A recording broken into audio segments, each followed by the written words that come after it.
The necklace of deception.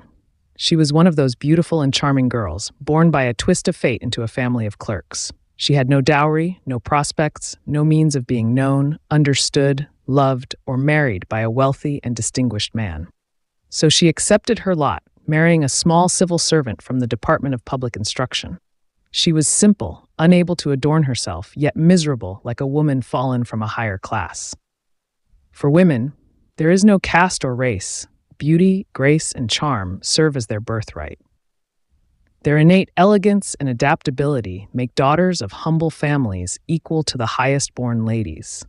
Constantly, she suffered, feeling she was born for all the delicacies and luxuries of life. She lamented the poverty of her apartment, the wear of the furniture, the drabness of the walls, and the threadbare upholstery.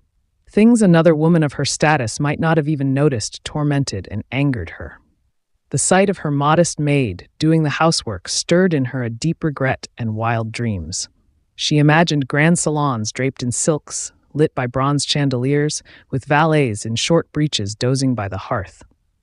She fantasized about elegant rooms, adorned with rare items and floral perfumes, meant for the most intimate conversations with renowned gentlemen, whose attention all women desired. Every night at dinner, seated across from her husband, who cheerfully uncovered their pot-au-feu and declared, "Ah, what a fine stew! I know nothing better." She imagined elegant dinners, served on sparkling silverware, beneath tapestries depicting ancient scenes in enchanted forests. She dreamed of exquisite dishes in gleaming china, whispered compliments, and secret smiles exchanged over delicate fish or game. She had no fine dresses, no jewels, nothing that made life beautiful in her eyes. And yet, that's all she ever wanted. She longed to be admired, to enchant, to be sought after. She had a rich friend, a schoolmate, whose home she could no longer visit because returning left her heartbroken with envy and despair. One evening, her husband came home, looking triumphant, holding a large envelope. "Here," he said, "I have something for you." She tore it open eagerly and read, "The Minister of Public Instruction and Mrs. Thomas Clark request the pleasure of Mr. and Mrs. James Parker at an evening reception at the Ministry on Monday, January 18th. Instead of being delighted as her husband had hoped, she tossed the invitation onto the table and muttered, "What do you expect me to do with this?" "But, darling, I thought you'd be happy. You never go out, and this is such a rare chance. Everyone wants to be invited. It's very exclusive, and I had to work hard to get it." She looked at him, irritated, and snapped, "What do you expect me to wear to something like that?" He hadn't thought of that. He stammered, "Why? The dress you wear to the theater. It seems fine to me."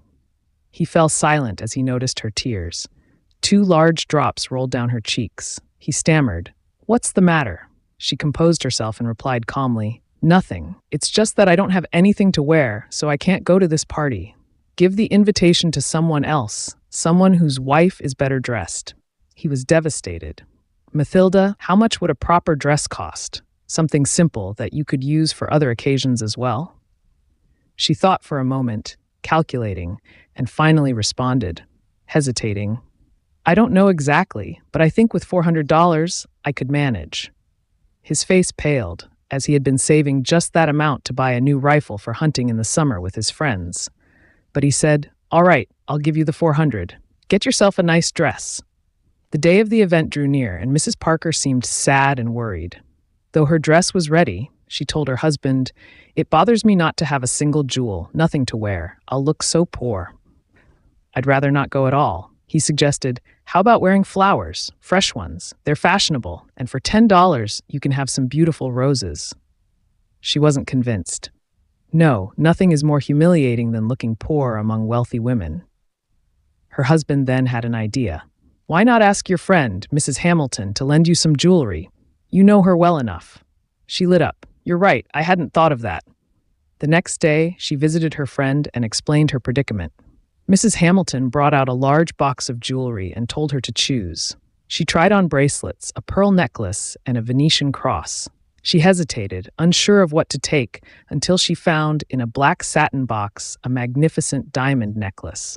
Her heart raced with desire. With trembling hands, she fastened it around her neck and stood, enraptured by her reflection. "Could you lend me this? Just this?" she asked. "Of course," said Mrs. Hamilton. The night of the party, Mrs. Parker was a sensation. She was more beautiful than any other woman there, elegant, graceful, and filled with joy. All the men admired her, asked for her name, and sought introductions. The minister noticed her, and all the cabinet members wanted to dance with her. She was intoxicated by her beauty and success, lost in a cloud of happiness.